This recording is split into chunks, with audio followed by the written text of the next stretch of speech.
April 1945. Over East Prussia, the thunder of cannonade rages. Königsberg, an ancient fortress city, turned by the Hitlerites into an impregnable bastion, stands surrounded by Red Army troops. It is defended by 3 rings of fortifications, 15 powerful forts, and a garrison of 130,000 men. For the German command, this is the last stronghold in the Baltic, a symbol of German presence in the east. For Soviet troops, the key to ending the war, an obstacle that must be overcome at any cost. At the head of one of the assault groups, the 11th Guards Army, stands Lieutenant General Kuzma Galitsky, a man with an unyielding will and sharp tactical thinking. He is called a master of assault operations, a strategist of urban warfare. It is he who is to develop and implement a plan to break through the supposedly impregnable defense. Ahead is an operation that will enter military textbooks as an example of overcoming fortified urban areas. Ahead is a battle where every meter will be drenched in blood, where victory will be the result not only of the force of arms, but also of the intellectual superiority of the command.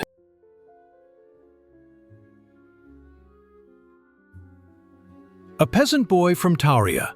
Thus begins the journey of a man whose name would be inscribed in golden letters in the history of a great war. Kuzma Galitsky was born in 1897 in the village of Novogrigorievka, Taurida Governorate. The family lived modestly. His father, Nikita Galitsky, a simple peasant, struggled to feed his large family. The future general's childhood was spent amidst the boundless steppes of southern Russia, where from an early age he had to learn the value of labor and endurance. Kuzma received his primary education at a parish school. The bright boy stood out among his peers with a sharp mind and a thirst for knowledge. But he didn't get to study for long. Necessity forced him to start working early. From the age of 12, he worked as a hired laborer, learning the hard work of a peasant. Galitsky's fate, like that of millions of his peers, changed dramatically with the outbreak of the First World War. At 19, he was conscripted into the Tsarist army. This was his first experience with military affairs, his first lessons in discipline and organization. The young soldier proved himself to be excellent, executive, attentive to detail, with natural ingenuity. The revolutionary events of 1917 found Galitsky at the front. Like many soldiers from peasant backgrounds, he accepted the new government, seeing in it hope for a better life. In the chaos of the collapsing front and the beginning of the Civil War, Kuzma made his choice.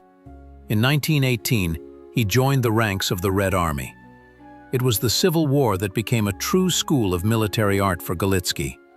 Starting his service as a private Red Army soldier, he quickly rose through the ranks thanks to his personal bravery and organizational skills.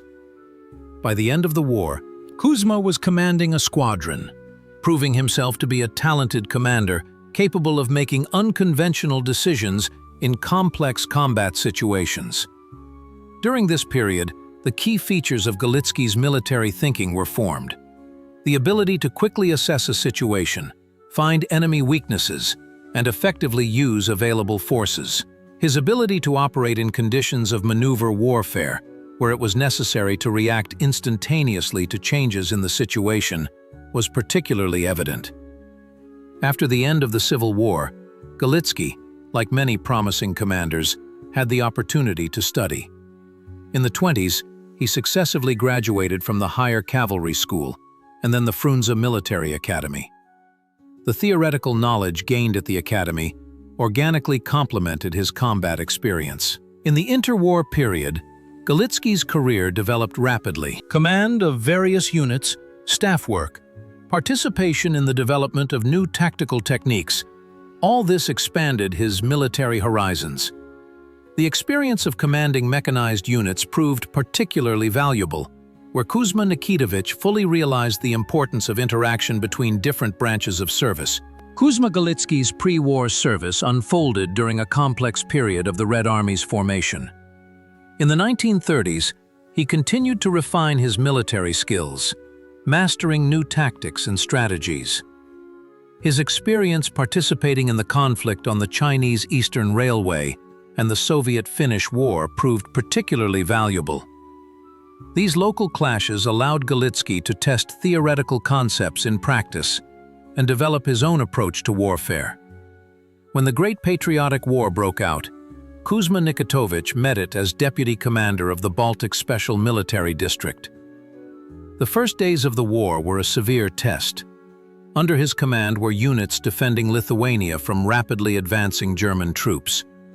In a critical situation, Galitsky displayed composure and organizational talent, managing to withdraw a significant portion of his troops from under attack in conditions of virtually complete encirclement.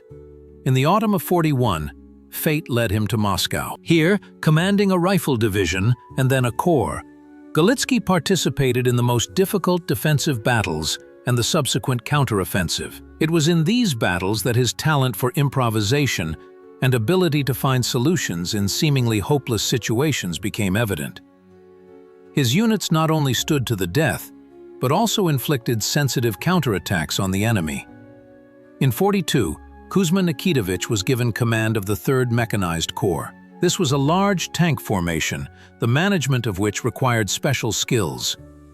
Galitsky quickly mastered the specifics of tank operations, introducing a number of tactical innovations. Under his leadership, the Corps successfully operated during offensive operations on the central sector of the front. '43 became a turning point in Galitsky's military career.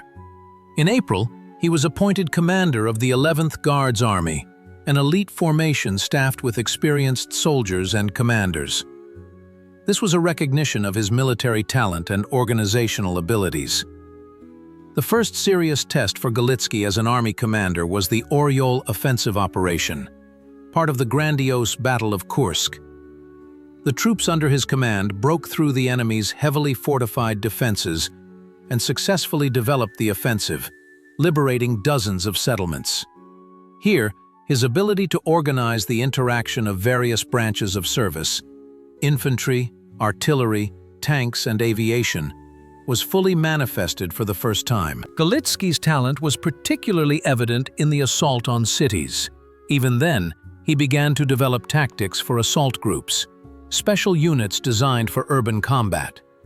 These groups included riflemen, sappers, flamethrower operators, and artillerymen, acting in close coordination. This approach made it possible to minimize losses when capturing fortified points.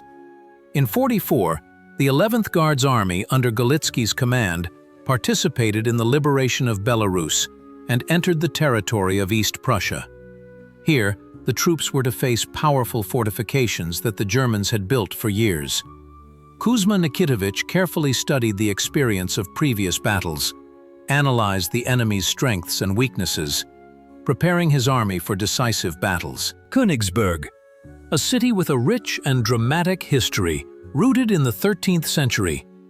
Founded by the Knights of the Teutonic Order as an outpost on the eastern frontiers, it served for centuries as a strategic center of East Prussia.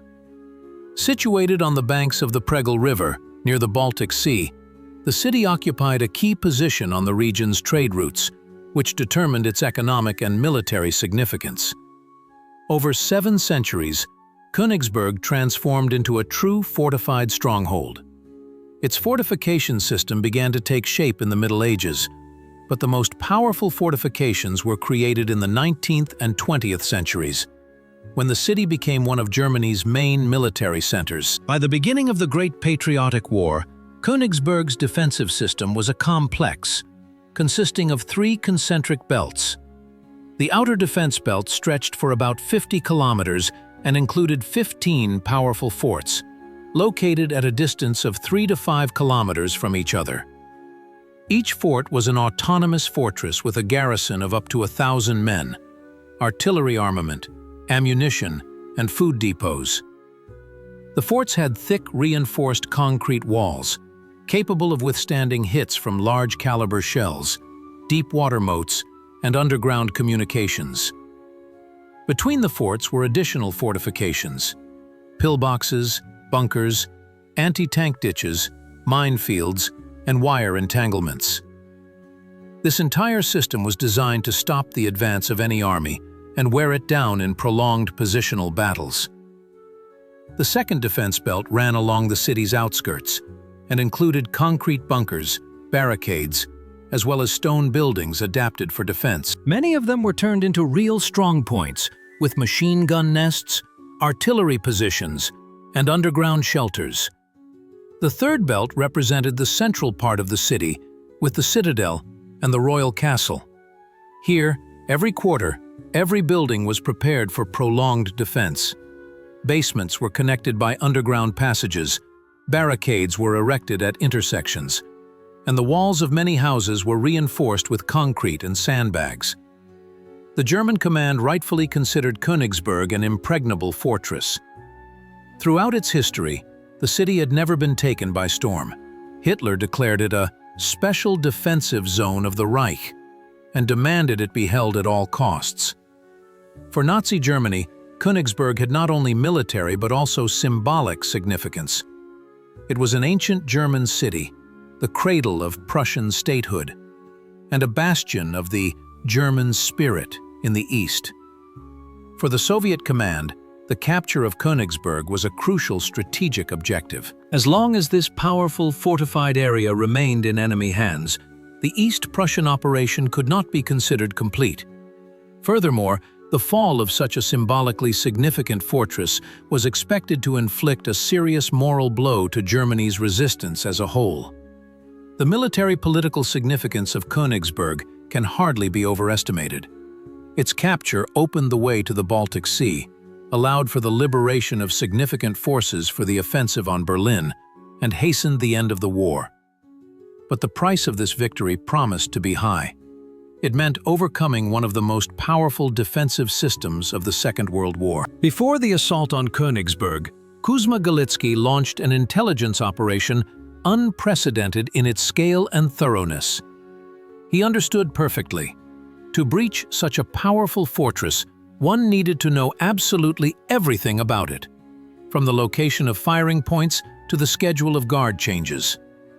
Intelligence was conducted simultaneously in several directions.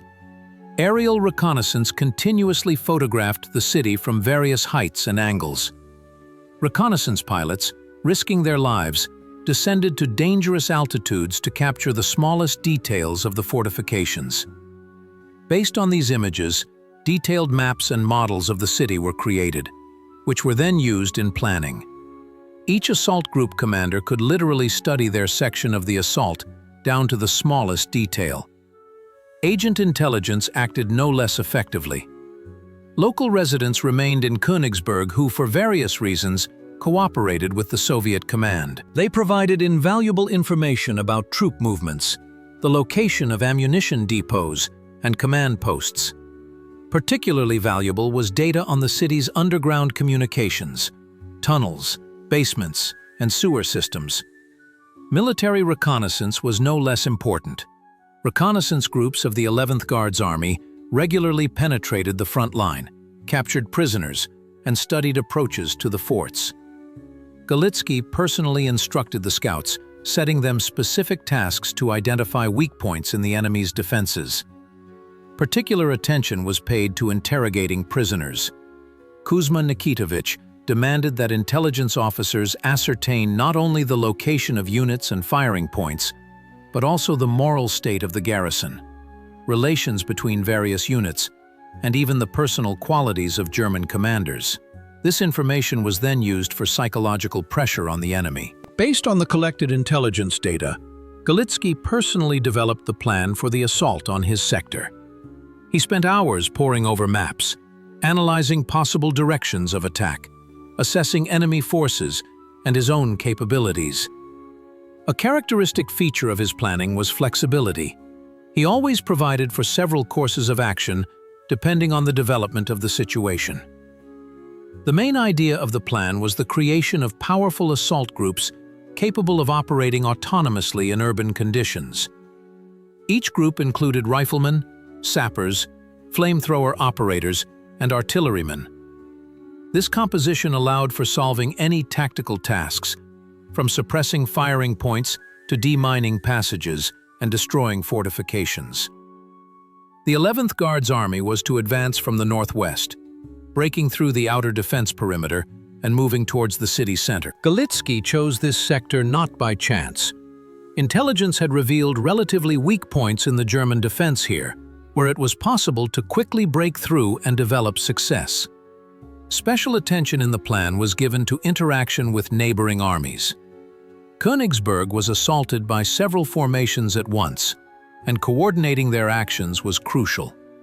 Galitsky regularly met with the commanders of the 43rd, 50th, and 39th Armies, coordinating plans, clarifying sector boundaries, and agreeing on mutual support. The training of assault groups for the operation in Königsberg became a true revolution in military affairs, conceived and implemented by Kuzma Galitsky. Understanding that traditional tactics of frontal assault would lead to unacceptably high losses, he created a fundamentally new system for training specialized units for urban combat. Several weeks before the start of the assault, unique training grounds appeared in the rear of the 11th Guards Army, real ghost towns, recreating the quarters of Königsberg. Using aerial photographs, intelligence data, and prisoner testimonies, Soviet engineers built exact replicas of city streets, forts, and fortifications. Here, far from the front line, the soldiers of the assault groups honed their urban combat skills to automatism. Each unit practiced its tasks dozens of times, perfecting their actions. Riflemen learned to move lightning fast from cover to cover, fire from awkward positions, and throw grenades into embrasures. Sappers trained to disarm mines and explosive devices, clear passages through obstacles, and set charges to blow up fortifications. Flamethrower operators mastered the tactics of burning out fortified points, practicing the accuracy and range of their streams of fire. Signalmen learned to maintain communication in dense urban areas, where radio signals were jammed by thick building walls. Galitsky paid particular attention to forming the correct composition of assault groups. Each group was a miniature army, capable of independently solving tactical problems. The core of the group consisted of riflemen, experienced soldiers armed with submachine guns and light machine guns.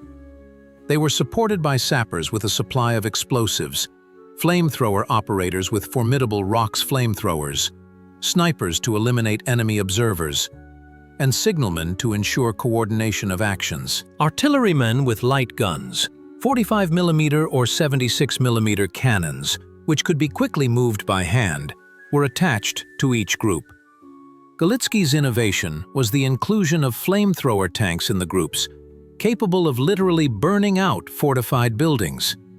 The typical assault group numbered 30 to 50 people, enough to conduct autonomous operations, but not so many as to hinder control in the chaotic environment of urban combat. A revolutionary element of the training was the practice of interaction between assault groups and supporting artillery and aviation. Galitsky developed a target designation system using colored smokes, rockets, and radio signals. Assault groups could quickly call for fire on specific targets, adjust its accuracy, and request support from IL-2 attack aircraft. For this purpose, artillery and aviation spotters, trained to accurately designate targets, were included in each group. The psychological training of the soldiers was no less important than the tactical. Galitsky understood that urban combat was a special kind of battle, requiring not only physical endurance but also strong nerves. Soldiers were taught to overcome the fear of enclosed spaces, to act in conditions of limited visibility, and to make independent decisions when communication with command was lost. For this, training was conducted at night, in smoky rooms, amidst the roar of explosions and gunfire. Commanders of assault groups underwent special training. They had to not only thoroughly know their assault sector, but also be able to improvise when the situation went beyond the initial plan. Galitsky personally conducted classes with them, analyzing possible scenarios for the development of battle and decision options. He demanded initiative and independence from officers, understanding that in urban combat, centralized control often becomes impossible. Particular attention was paid to practicing interaction between different assault groups. Galitsky developed a system of signals and conventional signs that allowed neighboring groups to coordinate their actions even in the absence of direct communication.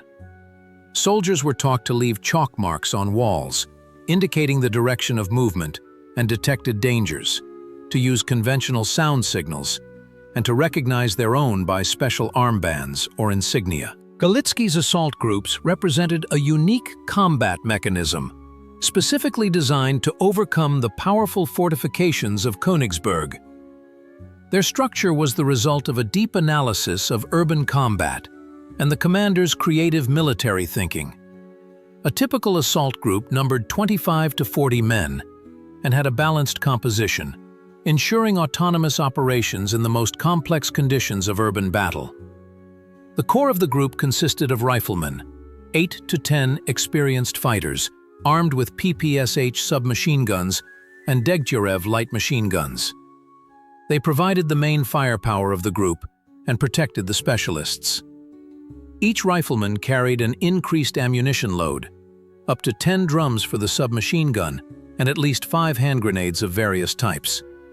Sappers played a special role, 3 to 4 men with a set of explosives, mine detectors, and special elongated charges for making breaches in walls. They moved in the front ranks, diffusing mines and booby traps, and placing charges to blow up doors and embrasures. An integral part of the assault group were flamethrower operators, 2 to 3 fighters with ROKS-3 backpack flamethrowers. Their task was to burn out fortified positions, basements, and attics where enemy machine gunners and snipers were hiding. Flamethrowers also had a powerful psychological effect on the enemy. German soldiers were panic-stricken by fiery death. Artillery support was provided by a crew of 4 to 5 men with a 45mm gun or a battalion mortar. These light systems could be quickly moved manually, which allowed maintaining the tempo of the assault group's advance. To combat enemy snipers and observers, the group included 1 or 2 of its own snipers with Mosin rifles equipped with optical sights. They operated 1 step ahead of the main forces, identifying and destroying enemy firing points. Communication was provided by 2 signalmen with a radio and spare spools of field telephone cable. They maintained contact with neighboring groups and the battalion's command post. Medical support was provided by a medic, who had an extended set of dressings and medications for first aid in conditions where the evacuation of the wounded was difficult. A feature of Galitsky's assault groups was special weaponry, often non-standard or modified.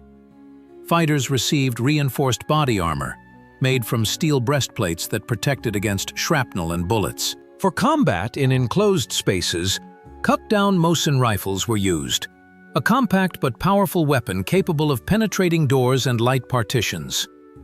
Assault groups actively used captured weapons. German MP-40 submachine guns were compact and convenient in urban combat conditions. To combat armored vehicles, each group had 2 or 3 PTRD anti-tank rifles and a supply of RPG-43 anti-tank grenades. These means allowed destroying not only armored vehicles, but also machine gun nests in thick building walls. Galitsky paid special attention to the equipment of the assault troops. Each fighter received a steel helmet with additional padding, protecting against concussions from close explosions, a reinforced belt with pouches for increased ammunition, water flasks, and concentrated food. The groups had to operate autonomously for up to 2 days. Group commanders were equipped with powerful binoculars, compasses, detailed plans of buildings, and underground communications. For night operations, captured infrared devices and illuminating flares were used. The tactics of the assault groups were flexible and adaptive. They could operate both independently and in cooperation with tanks and artillery. The main principle was continuous movement.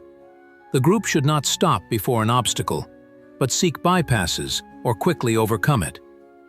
For communication between groups, colored smoke, signal flares, and conditional signs drawn with chalk on building walls were used. April 6, 1945. Exactly at 5 o'clock in the morning, a series of red flares rose above the positions of the 11th Guards Army.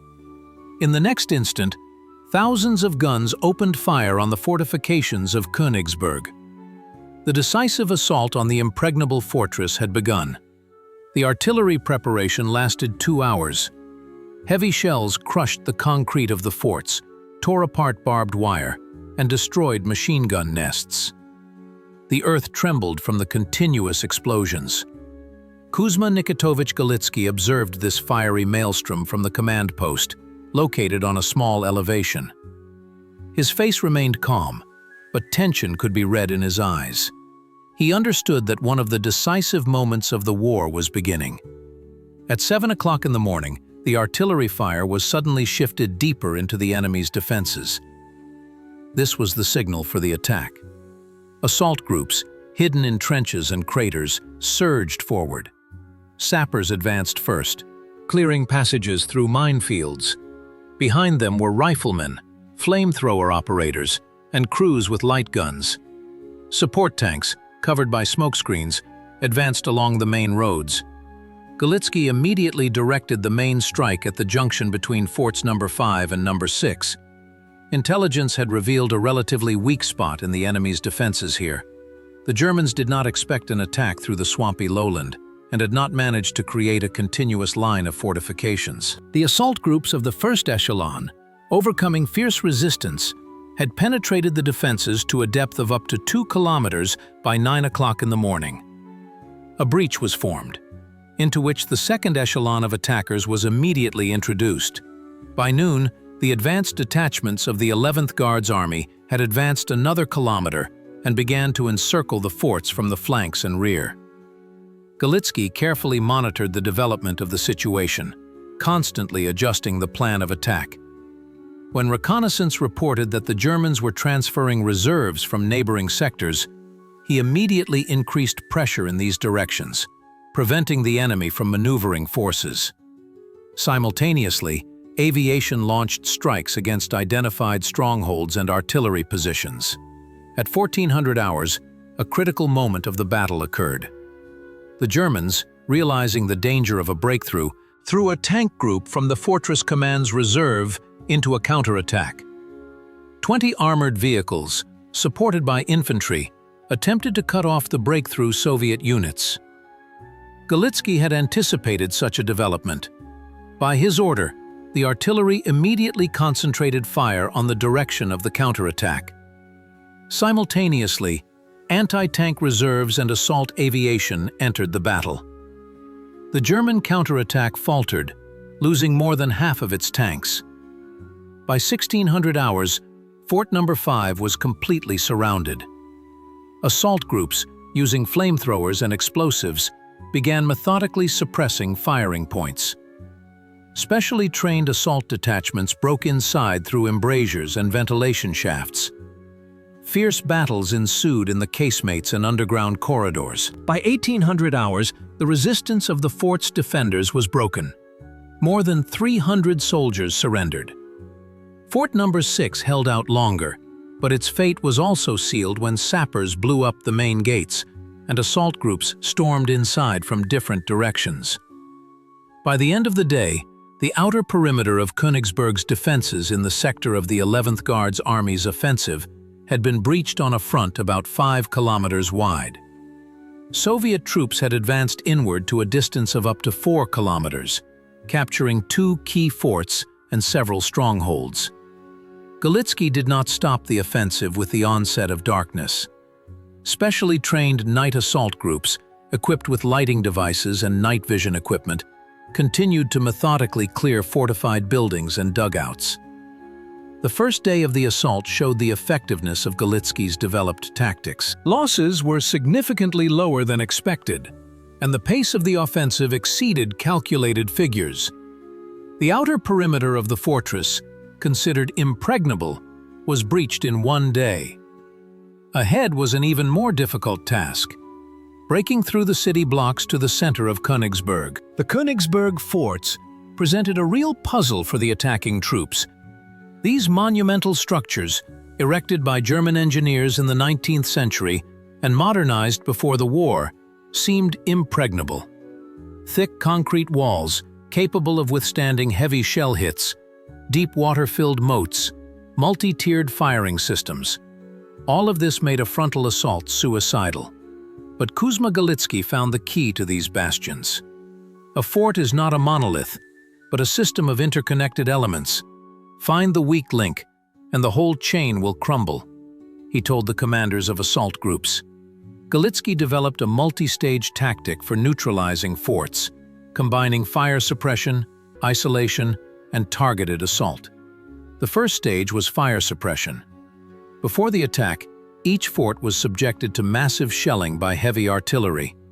240mm howitzers and 212mm naval guns, capable of breaching concrete ceilings, played a special role. The goal of this stage was not so much to destroy the fort as to suppress external firing points, disrupt the surveillance and communication system, and demoralize the garrison.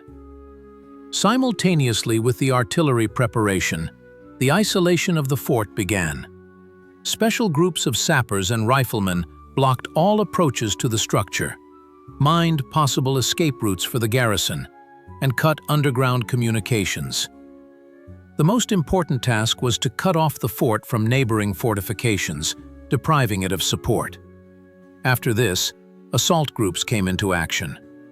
They did not attack the fort head-on through the main entrance, as the defenders might have expected. Instead, the tactic of infiltration was used. Small groups of soldiers penetrated inside through embrasures, ventilation shafts, and damaged sections of walls. Each such group had a clear task: to capture a specific casemate, staircase, or corridor. Flamethrower operators played a special role. A jet of flame up to 60 meters long was a terrible weapon in the confined space of the forts.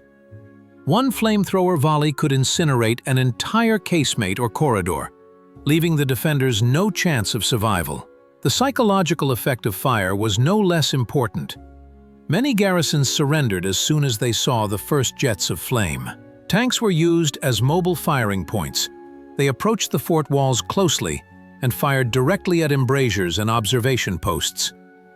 The heavy IS-2 tanks, with their powerful 122mm guns capable of destroying even the strongest fortifications, proved particularly effective.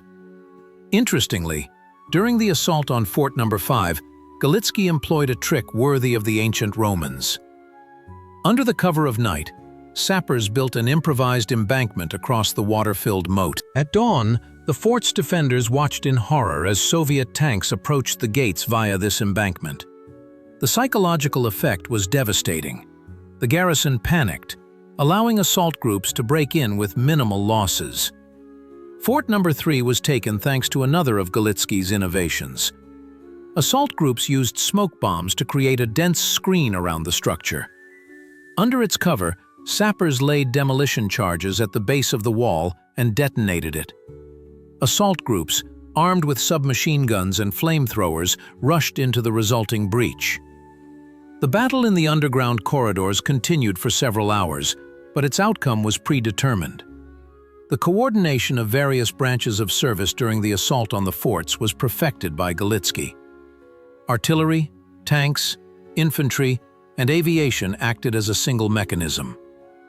For this, a flexible communication system was used: radio stations, field telephones, light signals.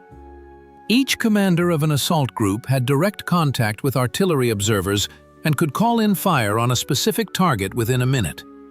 Thorough training of the soldiers was the decisive factor for success. Before the assault, each assault group studied a detailed model of their fort, knew the location of all rooms, firing points, and possible infiltration routes. Group commanders had detailed plans indicating all technical features of the structure. The urban environment of Königsberg presented a particular challenge for the advancing troops. Narrow streets, stone buildings converted into firing points, underground communications. All of this demanded a special approach. Kuzma Galitsky developed a unique method of urban warfare, combining maneuver with concentrated firepower. The core of Galitsky's tactics was the principle of, quote, O. Instead of frontal assaults down streets, where attackers became easy targets for machine guns, assault groups advanced through courtyards, breaches in walls, basements, and attics. They literally seeped through the urban fabric, bypassing pockets of resistance and attacking the enemy from unexpected directions. Quote, Galitsky instructed the commanders of the assault groups. This maxim defined the entire tactic of urban combat for the 11th Guards Army in Königsberg. Assault groups operated as autonomous combat units, capable of independently solving tactical problems. Each group was assigned a specific block or several buildings to clear. Comprising riflemen, sappers, flamethrower operators, and artillerymen, a group could deal with any type of fortified position without waiting for support. A crucial element of the tactics was blocking. Upon discovering a strong point of resistance, assault groups did not attack it head-on, but instead blocked it from all sides with small outposts. Then, special demolition groups, equipped with explosives and flamethrowers, methodically destroyed the fortified position. Galitsky developed a system of fire corridors, pre-sighted artillery routes along which assault groups could move safely. Artillery created a rolling barrage, systematically suppressing detected enemy firing points. The infantry moved literally on the heels of the explosions, giving the Germans no chance to recover. To combat fortified buildings, Galitsky employed a quote 2 tactic. One assault group pinned down the defenders with a frontal attack, while a second infiltrated the building from the rear or through the basement. Tunneling was often used. Sappers dug tunnels under the streets to suddenly attack the enemy from underground. Snipers played a special role in urban combat. Each assault group was assigned a sniper pair, whose task was to identify and eliminate enemy observers and spotters. Snipers took up positions on the upper floors of buildings, controlling significant areas of terrain and ensuring the safe advance of the main forces. Tanks in urban conditions were used, not as a striking force, but as mobile firing points. They advanced behind the infantry, providing direct fire support. Each tank was covered by a group of submachine gunners, protecting it from German Panzerfausts. Such tank infantry interaction allowed for minimizing armored vehicle losses in urban environments. Galitsky developed an effective command and control system for urban combat. Every 2 to 3 hours, commanders of assault groups transmitted information on their current position to the command post, using coded signals and a coordinate grid marked on city maps. This allowed the command to have an up-to-date picture of the battle and to react promptly to changes in the situation. To maintain the pace of the offensive, Galitsky introduced a system of quote 3. When one assault group became exhausted, it was immediately replaced by a fresh group from the second echelon. This ensured continuous pressure on the enemy and denied them the opportunity to regroup. Thorough reconnaissance was an important element of success. Special reconnaissance groups, operating ahead of the main forces, compiled detailed diagrams of fortifications, identified firing points, and determined enemy strength. This information was immediately transmitted to the assault groups, allowing them to operate with maximum effectiveness. Galitsky's tactics in Königsberg proved highly effective. The losses of the advancing troops were significantly lower than expected, and the pace of advance was higher than estimated. In 3 days of fighting, the 11th Guards Army advanced to the city center, overcoming several lines of defense and capturing key objectives. In the very chaos of the urban battle for Königsberg, Kuzma Galitsky's unique command style became apparent. Managing troops in rapidly changing circumstances demanded a special approach, and the general created a system that became a model of military art. Galitsky understood that in urban combat, the traditional vertical chain of command often failed. Communication was interrupted, units lost contact with each other, and the situation changed every minute. Therefore, he developed the principle of 0. Local commanders received a clear objective and freedom in choosing the methods to achieve it. Galitsky would tell his officers before an assault. This phrase became the quintessence of his command style. Battalion and company commanders knew the ultimate goal, but could flexibly react to changes in the situation without waiting for orders from above. Yet, Galitsky never relinquished control. His command post was located unusually close to the line of contact, only 1.5 to 2 kilometers from the frontline units.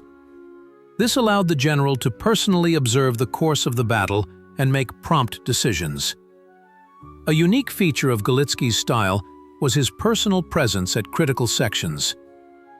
In the midst of the assault on Fort No. 5, when the attack began to falter, the army commander suddenly appeared among the combat formations of the assault group.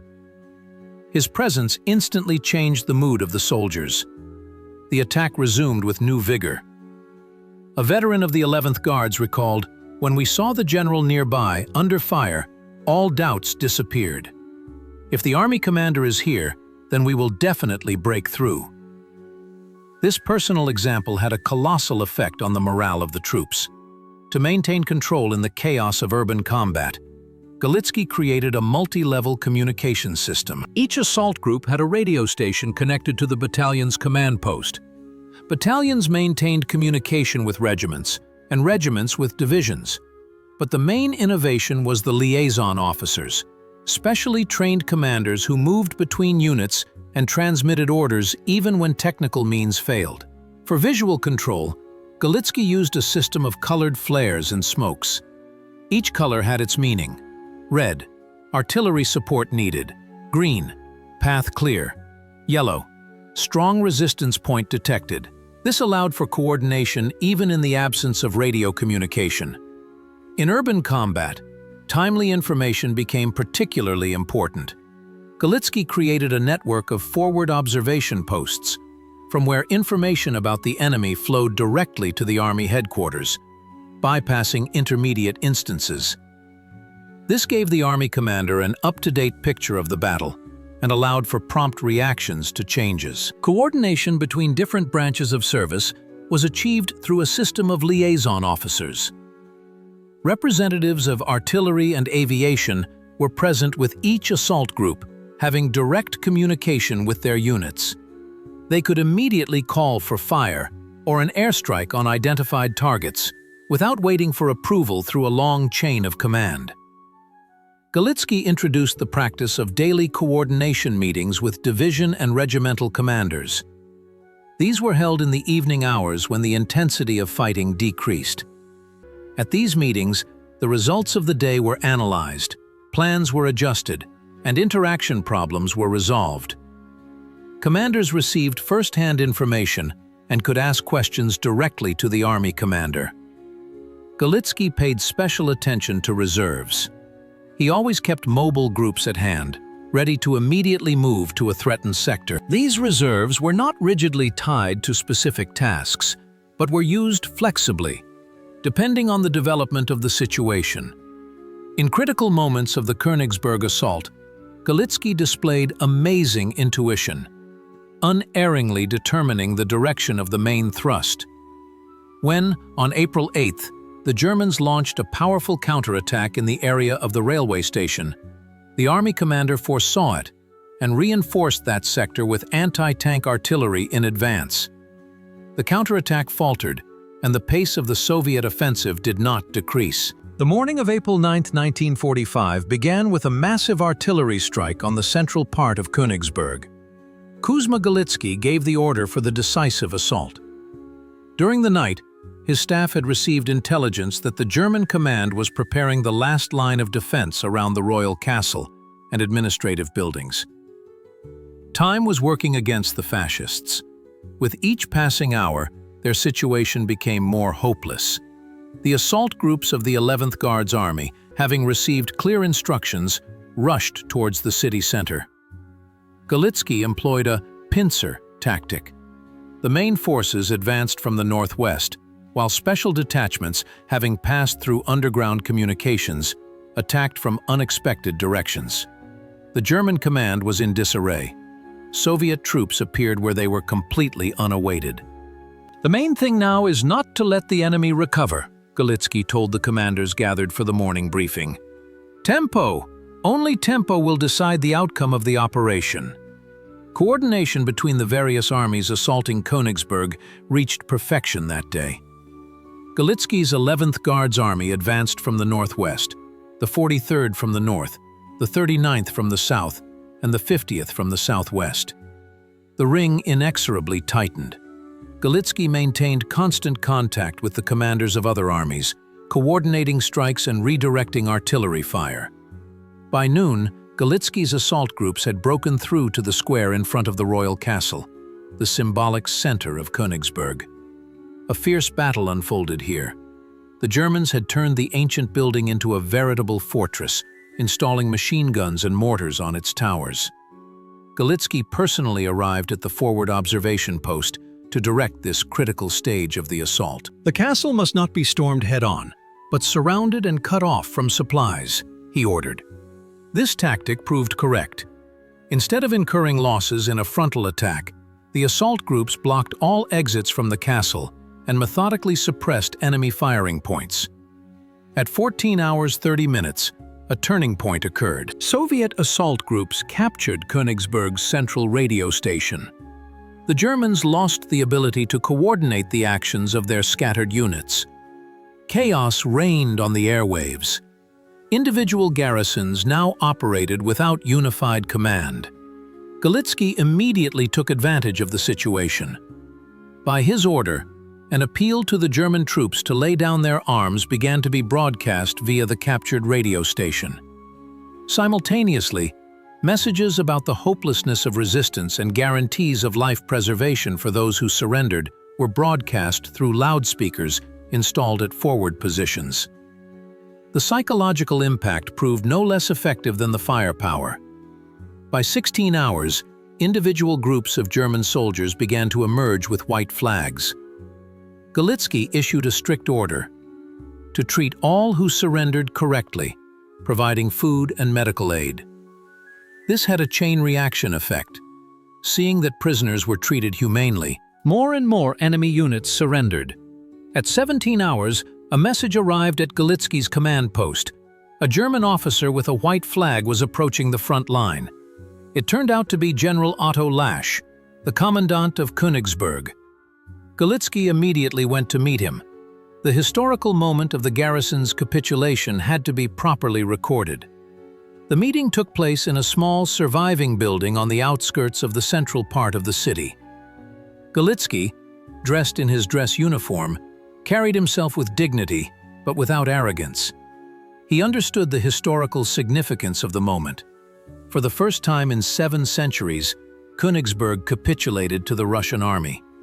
Otto Lasch, realizing the hopelessness of further resistance, officially offered the garrison's capitulation. Galitsky put forward clear conditions: an immediate ceasefire, the surrender of all weapons and military equipment, and the organized withdrawal of German units to designated prisoner assembly areas.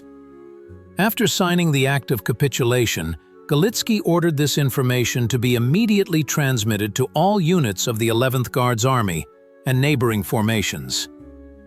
Via radio and loudspeakers, German troops were informed of their command's decision. By evening, resistance in the city had practically ceased. Columns of prisoners appeared on the streets of Königsberg. Over 42,000 soldiers and officers of the garrison laid down their arms. The assault on the impregnable fortress, which was initially estimated to take at least 2 weeks, was completed in 4 days. This became a triumph of the military art of Kuzma Galitsky and his 11th Guards Army. The storming of Königsberg, one of the most brilliant operations of the final stage of the Great Patriotic War, came at a heavy price. But this price turned out to be significantly lower than initially anticipated. Thanks to the skill of Kuzma Galitsky and other Soviet military leaders, the fortress, which was expected to take at least 2 weeks to capture, capitulated in 4 days. The results of the operation were impressive in their scale. The trophies of the Soviet troops included over 2,000 cannons and mortars, 130 tanks and self-propelled guns, and a huge quantity of small arms and military equipment. 42,000 soldiers and officers of the garrison surrendered, including 4 generals. Among them was the fortress commandant, General Otto Lasch, who personally signed the capitulation before Galitsky. German losses in killed amounted to about 42,000 people. Virtually half of the garrison perished during the fighting. Soviet troops also suffered serious losses, about 3,500 killed and about 10,000 wounded. But these figures were several times lower than those predicted before the assault began. The capture of Königsberg had colossal strategic importance. Firstly, a large enemy grouping was eliminated, which threatened the flank of Soviet troops advancing in the Berlin direction. Secondly, the Red Army gained control over a vital port on the Baltic, which significantly improved troop supply and complicated the evacuation of German units from the Baltic states. Thirdly, the fall of a fortress considered impregnable dealt a devastating blow to the morale of the Wehrmacht. For Nazi propaganda, which constantly trumpeted about the impregnable strongholds of the Reich, this was a real shock. Galitsky's military art received the highest praise from the command. For his skillful leadership of troops during the storming of Königsberg, the 11th Guards Army was awarded the Order of the Red Banner. Kuzma Nikitovich himself was awarded the Order of Suvorov First Class, one of the highest military awards of the USSR. Many officers and soldiers received orders and medals, and the most distinguished were awarded the title of Hero of the Soviet Union. The role of assault groups, created on Galitsky's initiative, was particularly noted. Their tactics in urban combat were recognized as exemplary and were subsequently studied in military academies. Many commanders of these groups received promotions in rank and position. By order of the Supreme Commander-in-Chief on April 10, 1945, Moscow saluted the valiant troops of the Third Belarusian Front with 24 artillery salvos from 324 guns. This order particularly noted the merits of the troops under the command of Lieutenant General Galitsky. Stalin personally congratulated the army commanders who participated in the assault. The capture of Königsberg also had important symbolic significance. This city, which for 7 centuries had been a stronghold of German influence in the East, a citadel of Prussian militarism, came under the control of Soviet troops. Historical justice triumphed. Lands that once belonged to Slavic peoples returned to the Slavic world. For Kuzma Galitsky, the storming of Königsberg became the pinnacle of his military career. His name is forever etched in history as the name of a military leader who managed to capture an impregnable fortress with minimal casualties. The methods he developed for assaulting fortified cities became a classic of military art and are still studied today. The capture of Königsberg accelerated the end of the war. After the fall of this key fortress, German resistance on the Eastern Front began to rapidly weaken. The road to Berlin was open, and less than a month remained until final victory. The 11th Guards Army under Galitsky's command continued its combat path, participating in the elimination of the Zemland enemy grouping. But it was Königsberg that remained the main triumph of the talented military leader. His personal contribution to the common victory over fascism. The military legacy of Kuzma Galitsky extends far beyond a single, albeit brilliant, operation to capture Königsberg. His tactical innovations became a true revolution in military art and significantly influenced the development of Soviet military doctrine in the post-war years. Systematizing Galitsky's tactical methods, several key innovations can be identified. Firstly, this is the concept of assault groups, universal combat units capable of operating autonomously in complex urban combat conditions. Galitsky was the first to define the optimal composition of such groups: riflemen, sappers, flamethrower operators, artillerymen, all within a single tactical unit. This ensured high flexibility and survivability of units in densely built-up urban areas. The second most important innovation was the system of troop training on specially created mock-up training grounds. Galitsky understood, one cannot send soldiers to storm fortifications without giving them the opportunity to practice actions in conditions as close to reality as possible. The training towns created under his command, with exact replicas of the Königsberg forts, became the prototype of modern combat training centers. Another of Galitsky's inventions, instead of frontal attacks through the streets, where the attackers became easy targets, assault groups advanced through courtyards, breaches in walls, basements, and attics. They literally infiltrated through the urban fabric, bypassing resistance nodes and attacking the enemy from unexpected directions. The system of fire corridors developed by Galitsky proved unusually effective, pre-sighted artillery routes along which assault groups moved safely.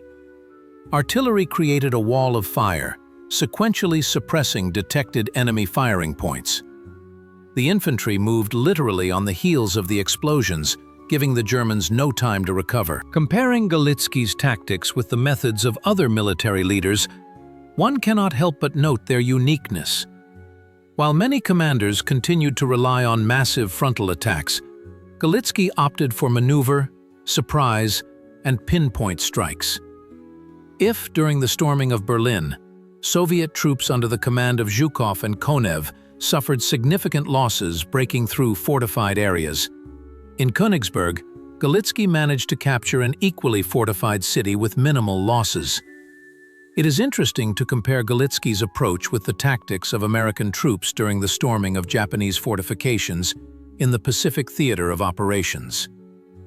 The Americans relied on overwhelming firepower, literally wiping fortified points off the face of the earth. Galitsky, however, sought to preserve urban infrastructure, using pinpoint strikes against identified targets. The impact of Galitsky's tactical innovations on post-war Soviet military doctrine can hardly be overestimated. His methods were included in the curricula of military academies and schools. The concept of assault groups became the basis for the creation of assault battalions, elite units specializing in urban combat. The principles of interaction between different branches of service, developed by Galitsky, formed the basis of the Soviet theory of combined arms combat. Special attention was paid to coordinating the actions of infantry, artillery, tanks, and aviation. Precisely what was brilliantly implemented during the storming of Königsberg. The system of troop training at specialized training grounds, reproducing the real situation of the upcoming battle, became the standard in the Soviet army.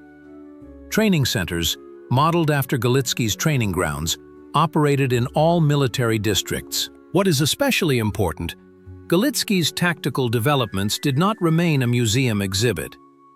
They proved their effectiveness in local conflicts of the second half of the 20th century. During the storming of fortified areas in Afghanistan, Soviet troops actively used methods first applied in Königsberg. The legendary army commander not only won a battle, he created a new school of military art, relevant even today. His legacy is studied by modern military theorists, analyzing the applicability of assault group tactics in the context of new conflicts. The experience of Königsberg proves, even the most powerful fortress is vulnerable if the attacker possesses intellectual superiority and tactical flexibility. After the fall of Königsberg, the life of Kuzma Nikitovich Galitsky continued to be rich and fruitful. The victorious May of 1945 found him at the head of the 11th Guards Army, completing the defeat of the remaining German troops on the Sambia Peninsula. For the brilliant conduct of the Königsberg operation, Galitsky was awarded the Order of Suvorov, First Class, and received a commendation from the Supreme Commander-in-Chief. However, the true recognition of his military talent was yet to come. In the post-war years, Galitsky's military career developed rapidly. In 1946, he was appointed commander of the Carpathian Military District, one of the strategically key regions. In this position, not only his combat qualities but also his administrative talent, his ability to organize the coordinated work of a huge military mechanism in peacetime, were fully demonstrated. The Carpathian District under Galitsky's leadership became exemplary in terms of combat training and discipline. The commander paid special attention to the training of officer personnel. He personally conducted classes with regimental and divisional commanders, sharing invaluable war experience. At the same time, Galitsky did not just talk about past battles, but taught how to apply the lessons learned in new conditions, taking into account the changing nature of military conflicts. In 1954, Colonel General Galitsky was transferred to work at the General Staff of the Armed Forces of the USSR. Here, he headed a department dealing with strategic planning and the analysis of the experience of the Great Patriotic War. Under his leadership, fundamental works on the history of key battles were prepared, including a monograph on the assault on Königsberg, which became a desktop book for several generations of Soviet officers. The pinnacle of Kuzma Nikitovich's military career was his promotion to the rank of Army General in 1955. This was a recognition of his outstanding services to the fatherland and his contribution to the development of military science. In military circles, Galitsky was valued not only for his combat exploits, but also for his deep analytical mind and his ability to foresee the prospects for the development of military art. In the last years of his service, Galitsky devoted much time to military scientific work. He authored several books in which he analyzed the experience of the Great Patriotic War and formulated the principles of modern combat operations. Of particular value were his works on the tactics of urban combat and the assault on fortified areas. Many of the provisions formulated by Galitsky remain relevant today. After retiring, Kuzma Nikitovich did not break ties with the army. He often spoke to cadets of military schools and academy students, participated in military historical conferences, and advised the creators of feature and documentary films about the war. His personal accounts of the assault on Königsberg made an indelible impression on young officers. What place does Kuzma Galitsky occupy in the pantheon of Soviet commanders of the Great Patriotic War? By the scale of operations, he cannot be placed on par with Zhukov, Rokossovsky, or Konev, who commanded fronts and groups of fronts.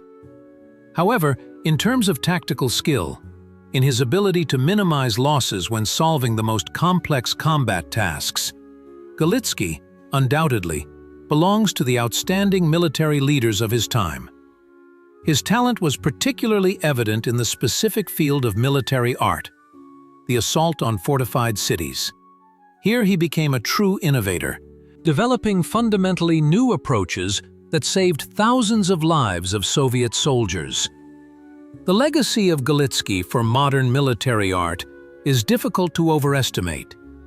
His methods of training assault groups, the system of interaction between different branches of service in urban combat, the principles of troop control in a complex, rapidly changing environment.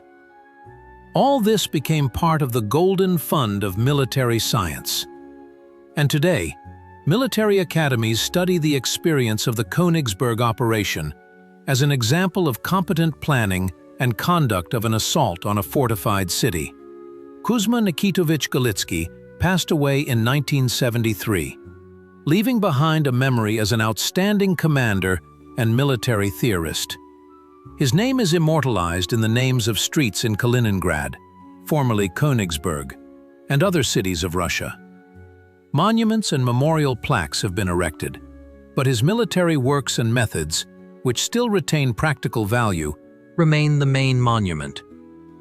The history of the assault on Königsberg under Galitsky's command is not just an episode of the Great Patriotic War. It is a lesson in military art, showing how the talent of a commander, his ability to think outside the box and find optimal solutions in the most difficult situations, can change the outcome of a seemingly hopeless undertaking. It is a lesson that remains relevant in the modern era of high-tech conflicts, for at the heart of military art always lies the human factor, the intellect, will, and courage of the commander.